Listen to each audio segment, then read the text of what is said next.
해리스 후보와 트럼프 후보가 가장 중요한 이슈인 경제 정책을 발표하는 시점입니다. 트럼프 후보는 조지아주 유세에서 미국이 한국 등 다른 나라의 일자리를 빼앗을 것이라고 다짐했습니다.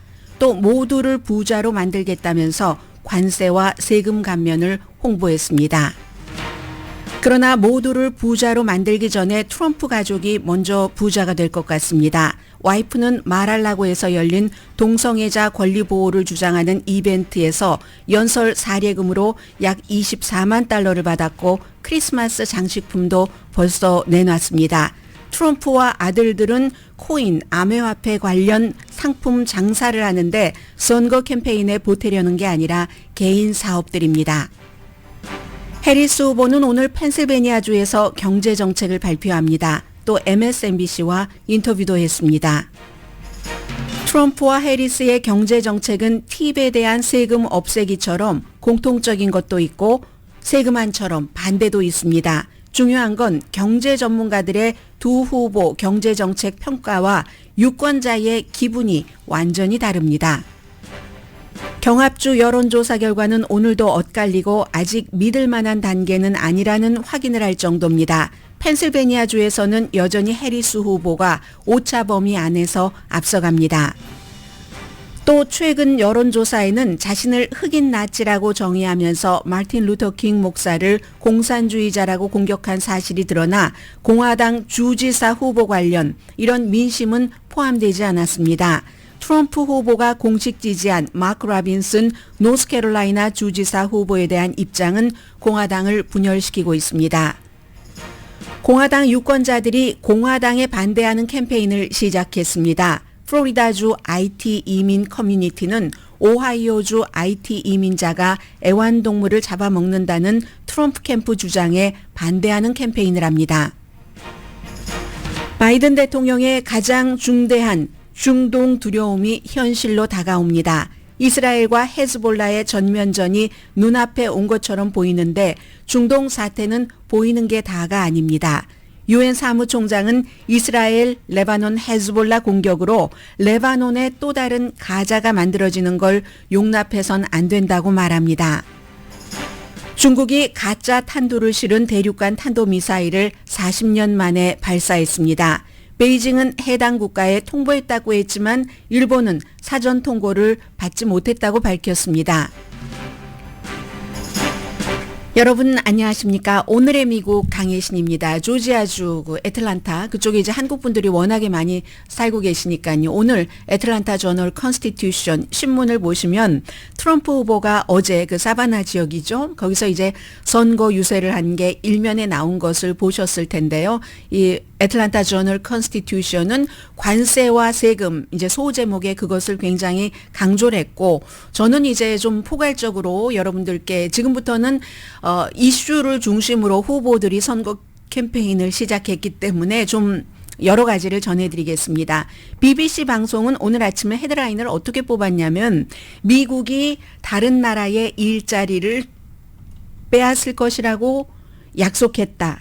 트럼프 후보가 어제 그 연설한 부분이거든요. 이런 연설은 전부 양쪽에 텔레프롬프터를 놓고 한 연설입니다. 즉흥적인 말이 아닙니다. For years we watched other countries steal our jobs. Now we are going to be going after their jobs and bringing them back to America where they belong and where frankly they want to be. They want to be.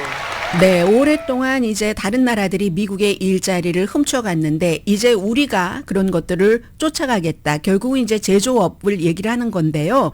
제조업 르네상스라는 표현도 했고 그리고 미국의 제조업을 보호하기 위해서 이제 뭐 관세 같은 거 높이는 것 물론 트럼프 후보는 관세는 그 나라에서 내는 거라고 하지만 아니고요. 미국에서 내야 되는 거고요.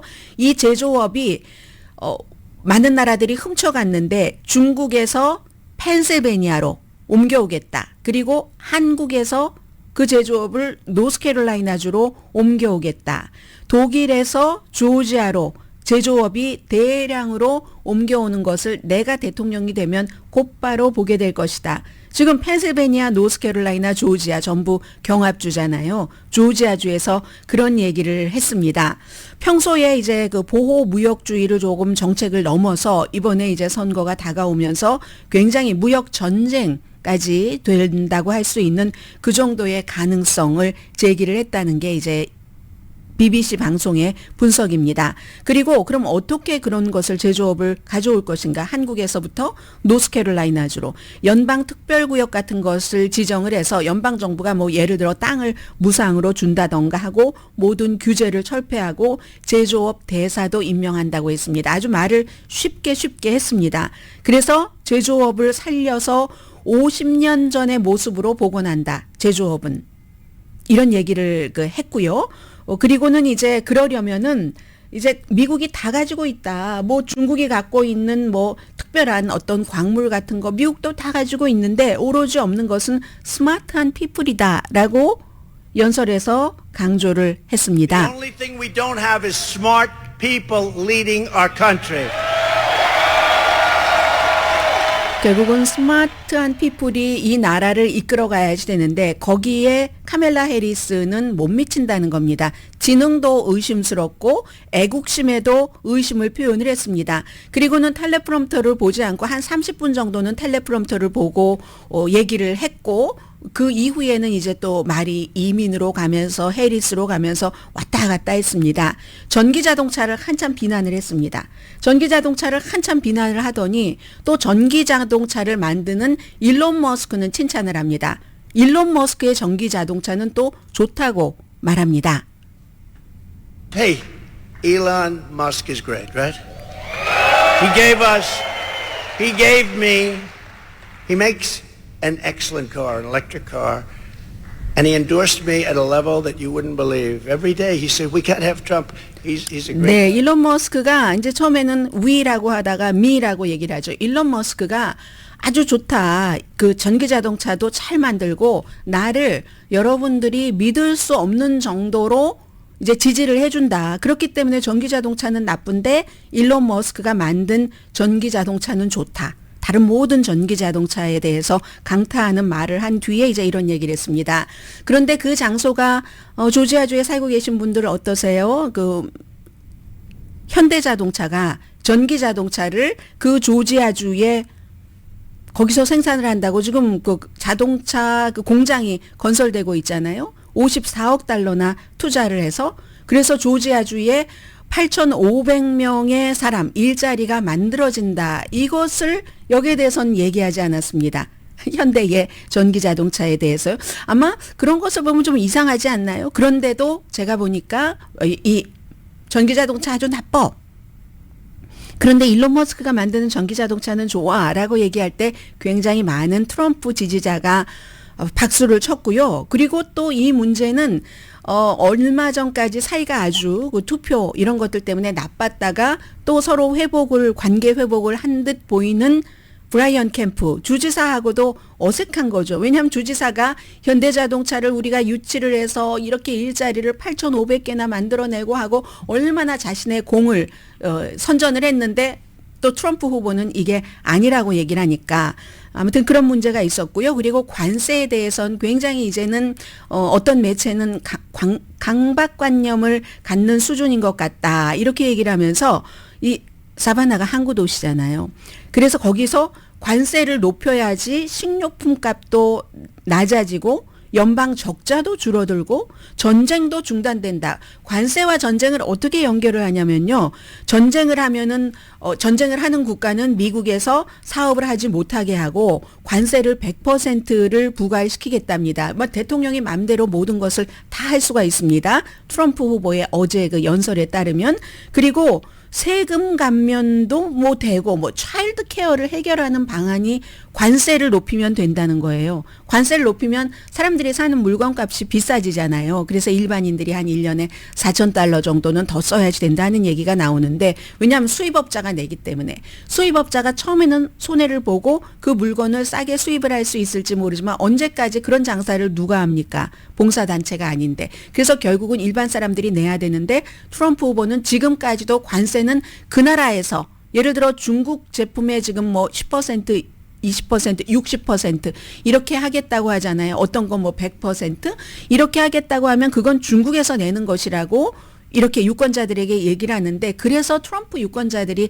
답답하다는 얘기를 정말 안 하려고 해도 할 수밖에 없는 겁니다. 본인들이 내는 돈인데 본인들이 내지 않고 심지어 관세를 높여야지 차일드 케어 비용도 해결이 된다. 관세에서 우리가 이득 보기 때문에 차일드 케어 비용이 비싸기는 하지만 어차피 막 애매모호하게 얘기하면서 어차피 관세를 높이면 차일드 케어도 다 해결이 돼. 이렇게 얘기를 하면서 관세가 가장 위대한 발명품이다라고 얘기를 합니다. 또 하나가 있잖아요. 관세에서는 미국이 이제 그 싼 것을 중국, 베트남, 뭐 멕시코 이런 데서 수입을 해서 쓰고 거기에 이제 비싼 물건을 팔면은 그런 관세를 많이 내게 하는 그런 데는 수출하기가 힘들어지니까 미국 것에 보복을 안 하겠습니까? 농업이라든가 에너지, 항공, 우주 분야 모든 분야에서 미국산 와인도 나파밸리의 와인도 다른 나라에 프랑스에 수출하기 힘들어질 테고 이런 부분은 얘기하지 않습니다. 보복 관세라는 게 있잖아요. 관세라는 것은 자 이런 얘기를 했고요. 그래서 관세에 대해서는 미치 매코넬 공화당 그 상원 대표도 그건 뭐 좋은 방안이 아니야. 그리고 그제가 월요일 맞죠? 마이크 펜스 그 트럼프 아래서의 부통령이 월스트리트저널에 기고문을 보냈었습니다. 관세가 왜 나쁜가? 물건값을 모든 일반인들이 물건을 살 때 결국은 비싸진다 이런 얘기. 그러나 뭐 들어보신 것처럼 어제 조지아주의 트럼프 후보의 선거 유세에 갔던 지지자들은 굉장히 그 환호를 했고요. 뭐 일반 사람들 특히 전체적으로 여론조사를 해봐도 로이터와 입소스 여론조사 결과 56%가 중국 상품에 관세를 많이 붙이는 것 지지합니다. 공화당이 더 많겠죠. 56%보다 훨씬 많겠죠. 아무튼 이런 것. 그리고 전반적으로 이제 중간중간에 아무튼 한마디로 내가 대통령이 되면 여러분을 단박에 아주 그냥 퀵 서비스로 부자로 만들어 드립니다. 이 점을 무척 강조를. Rich again. Is that okay? Rich again. 여러분을 다시 부자로 만들어 드립니다. 강조를 하면서 어떻게 부자로 만들어 드릴 것인가. 세금을 부자와 기업에 대한 세금을 낮춰서 또 영구히 그렇게 낮은 상태로 유지를 해서 여러분들을 노동계층을 부자로 만들어주겠다고 얘기를 합니다. 그렇게 될 경우는 트리클 다운을 얘기를 하는 겁니다. 이미 실패한 것으로 세계적으로 판명이 난 그 정책. 물론 트리클 다운도 처음에는 통했을지 모르지만 부자가 너무 부자가 되면은 이걸 그냥 막 인심이 생겨서 뭐 가난한 사람들에게 나눠준다는 어떤 식으로든 일자리도 만들어내고 해서 트리클 다운이 된다는 그런 식으로 이제 됩니다. 그래서 많은 사람들은 트럼프 후보가 관세를 높이고 또 부자의 세금을 줄여주는 것이 어떻게 나에게 이득이 되는가 그 점에 대해서 더 구체적으로 얘기를 듣고 싶어 합니다. 이건 이제 파이낸셜 타임즈의 보도인데요. 현장 취재를 한. 그런데 거기에 대해서는 얘기하지 않죠. 그럴 리가 없으니까. 자, 그런 거고요. 그리고 내가 대통령이 되면 여러분을 금방 부자로 만들어드리겠습니다. 라고 얘기를 하고 있는데 트럼프 후보의 가족들이 지금 부자가 되고 있습니다. 대통령이 되기 전부터 와이프, 아들들, 본인 모두 후보와 후보 가족으로서는 전례 없는 돈벌이를 시작했습니다. 아마 선거 유세장에 가보신 분이라면 선거 유세를 이렇게 할 때 스크린을 두잖아요. 뭐 마지막에는 뭐 카멜라 해리스 막 이상하게 웃고 이상하게 하는 뭐 이런 것을 약간 조작된 그런 비디오를 보여주면서 끝내는데 그 전에 중간중간 이제 화면을 띄우잖아요. 화면을 띄울 때 이 트럼프 가족들이 장사하는 상품들을 소개를 합니다. 그럼 현장에 간 사람만 보는 게 아니잖아요. 텔레비전으로 팍스 같은데 무료로 광고를 하는 거죠. 어떤 것들인가 말씀을 드리겠습니다. 그 많은 트럼프 후보의 지지자들이 어제 그제도 저 회사에 뭐 오랫동안 알고 있었던 한 분이 왔었는데 저보다는 조금 어립니다. 트럼프 후보가 하는 얘기는 단 한마디도 틀린 얘기가 없다. 이제 이렇게 강력하게 트럼프 후보의 그 지지를 저에게 이제 피력을 하고 가셨는데요. 자, 트럼프 가족들이 지금 부자가 되는 것은 우선은 우선 관세 문제부터 하나만 더 말씀드리자면 아마존에서 트럼프 후보 캠페인에서 뭐 사는 미국 기라든가 이런 거 90% 메이드 인 차이나입니다. 차이나에 뭐 관세를 붙이고 적국처럼 이렇게 하는데 사실은 그렇습니다. 근데 아마 이 점은 해리스 후보 측에서 사고 있는 그런 그 기도 마찬가지일 거예요. 아마존에는 메이드 인 USA라고 쓰여 있습니다. 근데 그게 가짜라는 겁니다. 말하자면 그 설명을 잘못한 원산지의 오류 표시 그냥 뭐 프로페셔널한 단어로 표현하자면 원산지 오류 표시 이렇게 될 수 있는데 메이드 인 USA라고 거짓으로 다 메이드 인 차이나인데 그런 식으로 해서 굉장히 지금 이제 뭐 관세를 높여야 돼. 중국 안 돼. 일자리 다 여기로 가지고 와야 돼 하면서 그 선거 유세를 하는데 쓰이는 모든 도구는 다 메이드 인 차이나라는 것을 말씀을 드리고요. 그래서 어떤 사람들은 제가 대통령이 되면 빠른 시일 안에 빨리 부자를 만들어 드리겠습니다 하는 환상에 동의하지 않습니다. 그러나 또 트럼프 후보를 지지하시는 분들은 상당수가 반 이상이 전형적인 매체에서 뉴스를 보지 않습니다. 전형적인 무슨 텔레비전 뉴스라든가 신문이라든가 이런 게 아니라 지금 제일 가짜의 온상의 넘버 원이 X잖아요. 일론 머스크가 소유를 한 이후에 X와 같은 소셜미디어를 통해서 아니면 팍스와 같은 팍스는 본인들이 스스로 가짜뉴스를 많이 뿌렸다고 시인을 하고 사과하고 8억 달러까지 배상을 한 그런 매체입니다. 그런 데서만 뉴스를 보기 때문에 이게 저거 환상이야. 금방 트럼프가 대통령이 되면 내가 부자가 될 것이라는 게 이런 것을 판단할 수 있는 그런 어떤 그 뭐라고 하나요? 평평한 마음을 가지신 분들이 적은 것이 조금 문제인 것 같다. 이민자가 애완동물을 잡아먹는다 하면 그래 맞아. 그 이민자 그 커뮤니티가 워낙에 그렇게 후졌어. 이렇게 생각을 하신다는 거고요. 가족들의 돈벌이를 말씀을 드리겠습니다. 이 내용은 아마 트럼프의 선거 캠페인에서 홍보는 안 할 겁니다. 멜라니아 트럼프 여사가 지난 그 토요일부터는 크리스마스 장식 그 시리즈를 팔기 시작했거든요. 그리고 월요일에는 $600짜리 목걸이도 팔기 시작했고, 그리고 책 내는 것은 후보나 후보 가족들이 늘 있는 일이긴 해요. 그걸 이제 홍보를 하면서 비디오를 많이 만들었는데 그 비디오 가운데 하나는 40초짜리로 아니 내가 누드 모델을 한 게 어때서? 누드가 얼마나 아름다운 예술인데 뭐 이런 식으로 이제 막 홍보하는 게 있습니다. 본인이 트럼프를 처음 만난 그날이 누드 차림이었다는 거. 그게 그 누드도 예술 작품이라고 얘기를 하고 있는데 존 퍼스트 레이디가 뭐 모든 건 다 예술 작품이죠. 예술 작품일 수 있고. 근데 본인이 그 트럼프를 만났던 그 첫 순간이 예술 작품 활동을 한 건지는 본인에게 물어보면은 알 것 같고요. 아무튼 이런 식으로 그런데 중요한 것은 멜라니아 트럼프가 선거 유세에는 거의 등장하지 않는데 이런 물건으로만 돈을 버는 게 아니라 러그 캐빈 리퍼블리칸이라고 해서 이 단체는 무엇을 하는 거냐면 공화당인데도 이제 그 성소수자들 있잖아요. 그리고 동성애자들.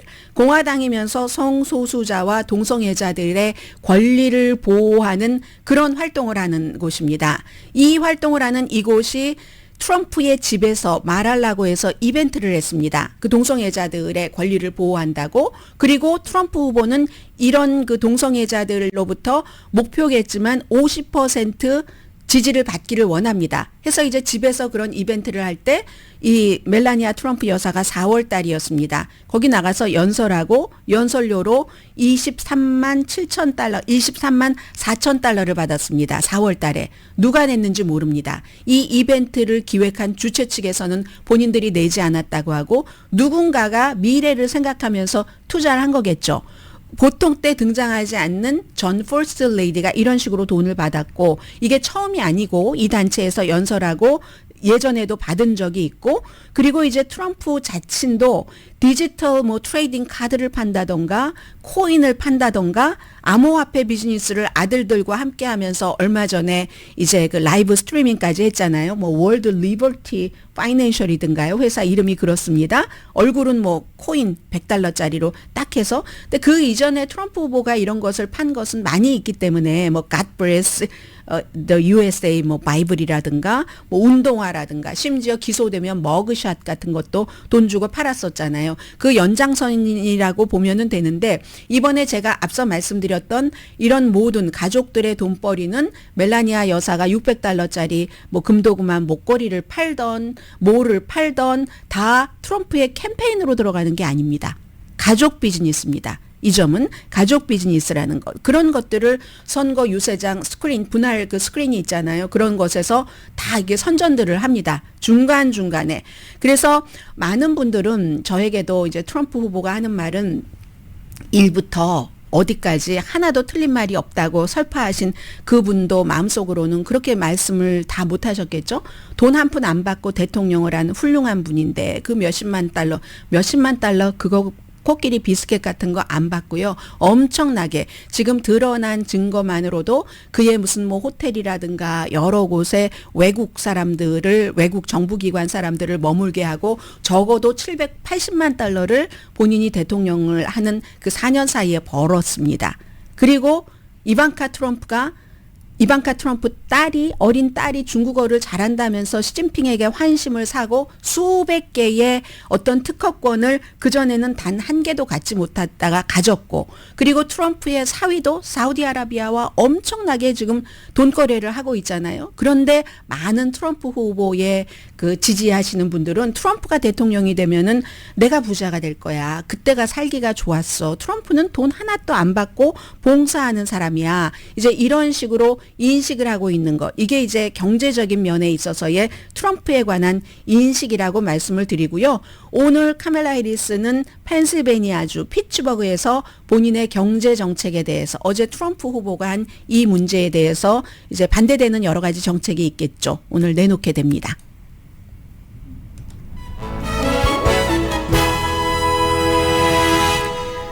오늘의 미국은 전문가가 추천하는 이민법, 가정법 전문 재인정 종합법률사무소, 총 20억 달러 승소, 교통사고와 상해 전문 브라이언 타필라와 CG 변호사 그룹, 집융자 홈에퀴리 라인업 크레딧, 급한 하드머니도 정말 쉽게 잘하는 융자나라 공동후원입니다. 잠시 뒤에 오늘 뭐 주요 신문의 탑뉴스와 좀 이게 정치 선거 대선에서 사회적인 것으로 연결되는 것 전해드립니다. 라디오 서울 방송 오늘의 미국 듣고 계십니다. 네.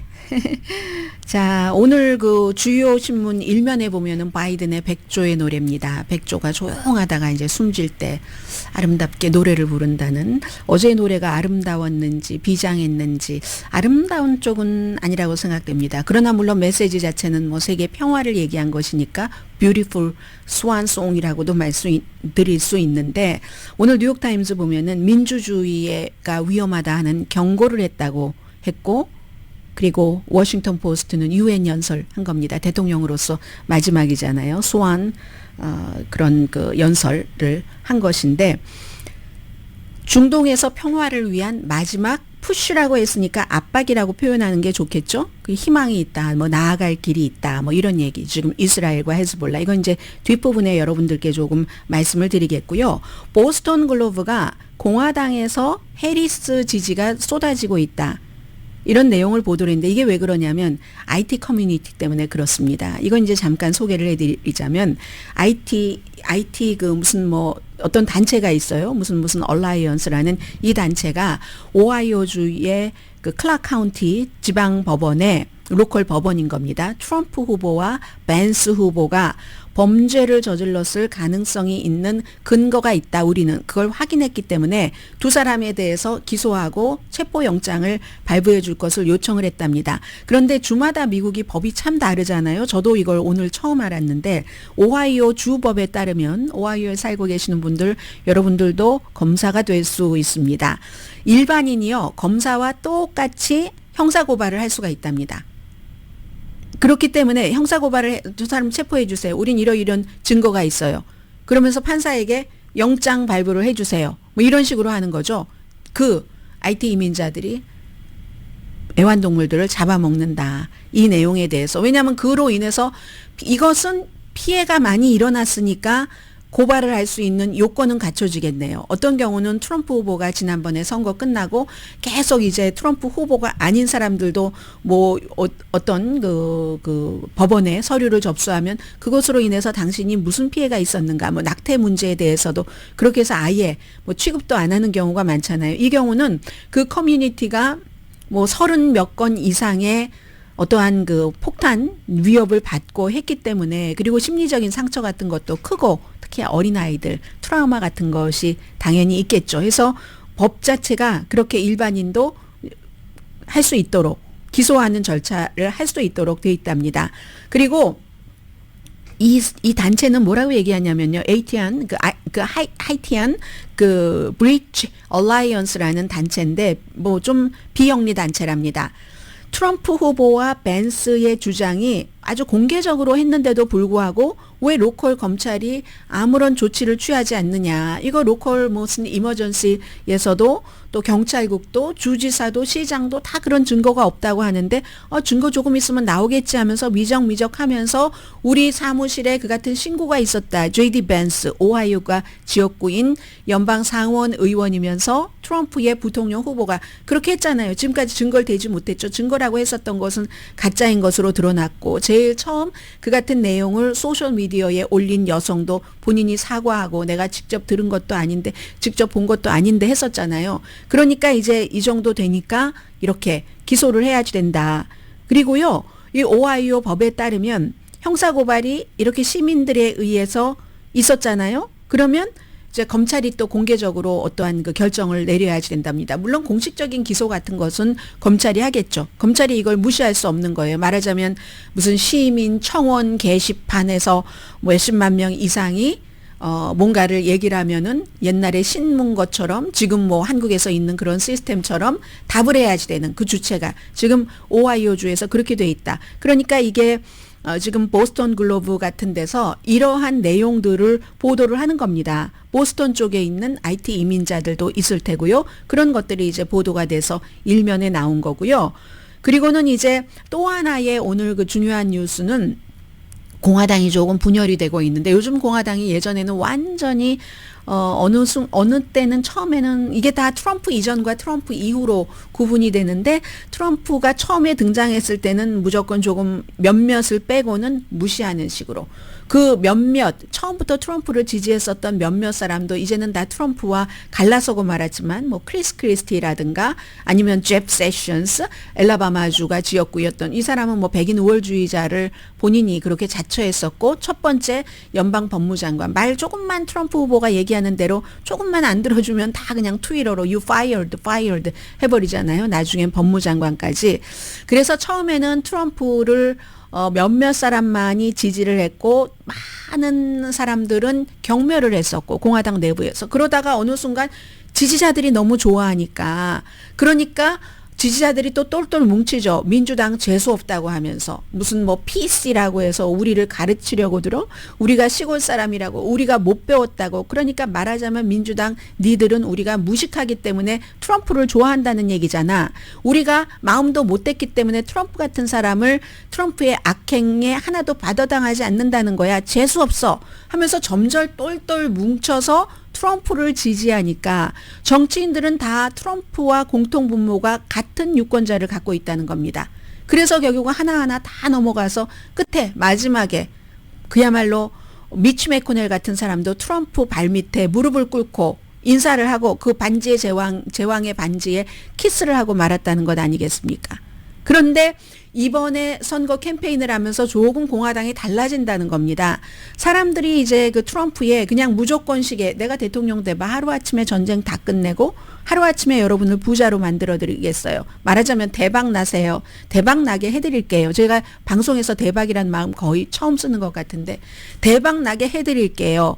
이런 그 마음에 그런 그 컨텐츠와 캠페인에 모든 공화당이 지금은 다 좋던 싫던 딱 이렇게 붙어 있었다가 질린 겁니다. 이제는 조금 질려서 좀 트럼프 후보의 선거 유세를 보면 어제도 사바나에서 2,500명 정도 모였었거든요. 그럼 지난달에 지난주에도 이 그 카멜라 해리스가 조지아주에 갔지만 같은 사바나는 지난달에 갔습니다. 지난달에 카멜라 해리스가 갔었을 때 9,000명 모았습니다. 그럼 그것보다 훨씬 지금 규모가 작은 거잖아요. 물론 트럼프 후보가 갈수록 크게 한다고는 하지만 전 같으면 능력이 있으면 지금부터 크게 해서 계속 크게 가겠죠. 지금 돈도 모자라고 뭔가가 아무튼 그러니까 9,000명과 같은 장소에서 2,500명은 몇 배예요? 4배? 4배는 안 되는군요. 어쨌든 뭐 3배는 넘잖아요. 그렇게 지금 하면서 약간 공화당이 여러 가지로 분열이 되는데 또 하나가 딱 노스캐롤라이나주에서 나왔습니다.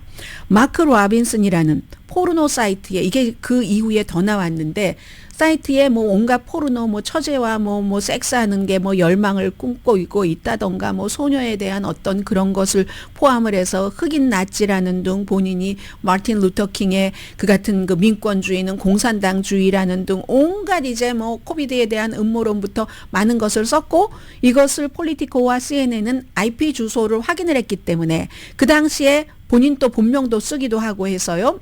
그러한 것들을 한 그 IP 주소가 이 사람의 주소였고 그 애프터에도 또 다른 게 나왔는데도 이 사람은 아니라고 합니다.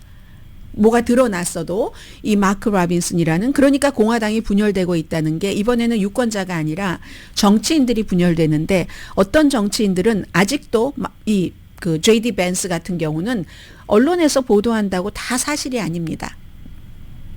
또 어떤 사람은 뭐 민지 그레이엄 같은 사람은 그게요. 만약에 사실이라면 그 정치인 지금 부지사면서 주지사 선거에 나가고 있으니까 그러면은 정치하면 안 되죠. 또 어떤 사람은 다 공화당을 얘기를 하는 겁니다. 본인이 이게 사실이 아니라는 거짓 보도라는 것을 증명을 해야지 된다. 이런 식으로. 그리고 JD 벤스 부통령 후보의 경우는요. 그래서 그게 말이야. 본인도 그러니까 사실인 줄 알고 있는 것 같아요. 노스캐롤라이나 주민이 알아서 할 일이지. 유권자가 알아서 할 일이지. 이렇게 얘기를 하고 있거든요. 트럼프 후보는 침묵입니다. 지난 주말에 노스캐롤라이나주에 갔는데 본인이 너무나 마틴 루터 킹의 2배다. 뭐 스테로이드를 맞은 마틴 루터 킹과 같은 사람이다. 너무너무 훌륭한 사람이라고 열심히 추켜 세우다가 지금 이제 침묵하고 있고요. 여기에 대해서 이제 공화당 내부에서 이 같은 분열이 있는 거고 그리고 아마 이번 주말로 알고 있는데요. 노스캐롤라이나주에 종교와 무슨 뭐 이름이 길어요. 그런 그 컨퍼런스를 하는데 바로 이 마크 로빈슨이 나간답니다. 그리고 거기에는 있던 종교 문제에 대해서 트럼프 후보의 종교 문제 어떤 뭐 협의회 같은 데서 위원장을 맡고 있는 벤 칼슨 여러분 기억나세요? 주택부 장관을 했었던 사람이죠. 뭐 그런 그 벤 칼슨 그리고 본인이 시암 쌍둥이 분리 수술한 것 이외에는 주택에 대해서 아는 것 없는데 트럼프 지지한다고 주택부 장관 했잖아요. 그 사람이 이번에 이제 가니까 트럼프의 종교 관련 어떤 위원장으로서 가니까 이게 이제 그 어떤 일이 될지. 더군다나 이 칼슨도요, 코비드 때 엄청나게 음모론 퍼뜨리고 하면서 경기장 같은 데 가서 마스크도 안 쓰고 엄청 코비드 걸려서 아팠고 동행했었던 사람은 사망까지 하고 그랬습니다. 그래서 이번 주말에 어쨌든 트럼프 캠프에서 중요한 사람이 가니까 여기서 또 어떤 입장이 나올지 그건 모르겠고 마크 로빈슨이라는 사람은 중요한 스텝 수석 고문을 포함해서 그 사건이 터진 뒤에 폭로가 된 뒤에 8명이 지금 사퇴를 했거든요. 그리고 이 사람은 당연히 떨어지겠지만 주지사 선거에서 그로 인해서 이제 트럼프의 이미지 또 다른 노스캐롤라이나주가 연방 하원 의석이 하나가 또 이제 걸려 있는 게 있거든요. 그거는 어떻게 될지 다른 선거에도 영향을 미치기 때문에 지금 이렇게 간보기하는 것 같습니다. 트럼프 후보는 이게 조금 더 여론이 나빠지면은 아마 사퇴하는 쪽으로 한다던가 지금 아직까지는 그런 게 아닌 것 같고요. 해서 지금 이러한 것들도 여론조사에 반영되지 않은 겁니다. 노스캐롤라이나 주의 여론조사예요. 여론조사도 지금 제가 여기까지만 말씀을 드리죠. 뭐 시간이 있으면 또 말씀드리겠지만 궁금해는 하시는데 별 의미가 저는 없다고 보여지거든요. 왜냐하면 심지어 엊그제 나온 뉴욕타임즈와 그 시에나 칼리지의 여론조사 결과에서도 트럼프 후보가 분명히 조지아, 노스캐롤라이나, 애리조나주에서 2%에서부터 1%포인트 차이로 앞서갔어요. 그럼 합치면은 아마 43개인가 그렇거든요. 그 선거인단 표가. 그런데 그 똑같은 그 뉴욕타임스, 시에나 칼리지의 여론조사에서 나머지 4군데 주에서는 이제 다 또 해리스 후보가 이겼거든요. 노스캐롤라이나 주하고 위에 3개 주, 블루월 다 이겼거든요. 거긴 합치면 51표가 되거든요. 선거인단표. 물론 중요한 건 트럼프 후보가 그동안 조금 뒤에 처지거나 비등비등하다가 해리스를 조금 따돌렸네 같은 여론조사에서 이 의미는 있지만 아직도 숫자적으로 계산하면 이제 이런 게 나오기 때문에 저는 별로 큰 의미는 없다고 보고 있고요. 그리고 이제 거기에 이건 반영이 안 된 거죠.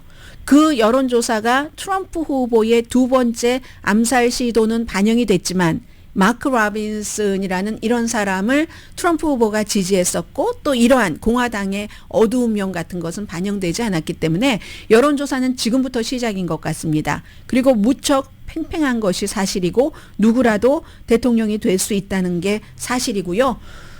그리고는 이제 어제 그 트럼프 후보 그 두 번째 암살 시도를 했었던 그 용의자가 지금까지는 총기 관련해서 2가지 혐의로 기소됐잖아요. 어제 추가 3가지 혐의, 제일 중요한 것은 암살 시도 혐의까지 포함이 됐습니다. 연방대배심에 의해서. 그래서 이제 이렇게 되는 경우는 이 케이스 하나만으로도 대통령 후보 암살 시도이기 때문에 최고 종신형까지 갈 수 있고요. 그리고 어제 또 이란에서 트럼프를 암살하려고 하는 그런 여러 가지 계획, 플랫 같은 것에 대해서 이제 바이든 행정부로부터 트럼프 그 후보가 어떤 그 브리핑 같은 것을 받은 것 같고 또 카멜라 해리스 후보는 애리조나주의 오피스가 어떤 총으로 인해서 손상을 입었는데 밤에 일어났던 일이기 때문에 사람은 없었고 다친 사람은 없었다. 자, 이런 얘기고요. 잠시 뒤에 경제 뉴스 전합니다. 라디오 서울 방송 오늘의 미국 듣고 계십니다. 네, 지금 안 보이고 있는데 주식시장은 지금 굉장히 좋은 편이죠. 한 일주일쯤 전에 이 바이든 행정부 들어와서 오히려 그 주식시장이 트럼프 후보가 굉장히 선전을 하는데 트럼프 때보다 훨씬 좋은 그 정점을 찍었고요. 그 사이에 막 허우적거리던 뭐 엔비디아라든가 이런 데 지금 또 다 회복이 됐네요. 10분의 1로 분할했었을 때가 $120였는데 지금 $123 정도 되고 어느 정도 이제 그리고 올해 더 좋다고도 하고 9월달 치고 이렇게 주식시장이 좋아 보이는 적도 별로 없고요. 자, 지금은 여러분들께 보통 일반인들과 경제 전문가들이 어떻게 경제에 대해서 그리고 여러 가지 정책에 대해서 다르게 생각을 하는가 하는 것을 전해드리겠습니다. 뭐 영화 볼 때 영화 팬과 평론가의 평이 다른 것과도 조금 통하지 않을까요? 예를 들어서 월스트리트저널이 조사를 해서 39명의 전문가에게 물어본 것과 일반인들이 어떻게 차이가 나냐면요. 예를 들어서 팁에 대한 이거 굉장히 그 라스베가스 쪽 네바다에서 중요한 이슈죠. 특히 그곳에 히스패닉계와 흑인표를 많이 해리스 후보가 받아야지 되는데 바이든 후보가 먼저 이걸 내놨고 해리스 후보도 그렇게 하겠다고 했습니다. 팁에 대해서 세금을 없앤다 하니까 전체적으로 사람들은 79%가 지지를 하는데 경제 전문가들은 10%만 지지를 합니다. 이유가 있죠. 왜냐하면 특정 그룹에만 부당할 정도로 유리하고 또 세금 제도를 속일 수도 있는 어떤 인센티브 같은 것을 만들고 그리고 그렇게 팁을 안 받으면 연방 적자는 어떻게 메울 건데? 뭐 이런 얘기를 하는 거예요. 그리고 또 두 번째는 뭐가 있나? 바가지 요금 씌우는 것. 여기에 대해서는 바가지 요금 씌우면은 이건 해리스 아니죠? 벌을 주겠다. 그런 기업에 하는 것 72%의 일반인이 좋아하는데 경제 전문가들은 13%만 좋아합니다. 이게 사실은 어느 정도 그런 바가지 요금을 하는 그런 나쁜 기업도 있지만 이게 팬데믹 이후에 그다지 많지는 않다 뭐 하는 등등의 이유로 그렇다는 거고요. 소셜 시큐리티 인컴에서 세금을 없앤다. 이것도 68%가 좋아하는데 5%만 경제 전문가들은 좋아합니다. 그럼 어떻게 다 재원을 마련을 할 건데 2017년도에 세금 감면을 영구하게 하는 것 일반인들은 50%, 경제 전문가들은 8%만 좋아합니다. 일반인들 가운데서 부자는 엄청 좋아하겠죠. 그리고 마지막으로 관세를 모든 수입품에 20% 붙인다. 이거 트럼프 아니잖아요. 이건 일반인들은 47%가 좋아하는데 나머지는 어차피 저건 내 물건값이 비싸죠. 아는 거죠. 그에 비해서 경제 전문가는 0%입니다. 아무도 이게 일반인들 물건값 비싸게 하고 할 것을 알기 때문에 아무도 좋아하지 않는다. 근데 이제 일반인과 경제 전문가 다 좋아하는 게 있어요. 예를 들어서 신생아 부모에게 그 한 해에 $6,000 세금 공제해 준다. 이게 이제 오늘 해리스 후보가 펜실베니아주의 피츠버그에 가서 강조를 하겠죠. 경제학자들은 74% 이걸 좋아하고 일반인들도 좋아합니다. 그런데 그에 비해서 또 역시 해리스 후보가 내놓은 처음에 집 살 때 25,000달러를 캐시로 보조해 준다. 이건 두 그룹 다 싫어하지 않답니다. 그런데 경제 전문가들의 의견은 중요하지 않아요.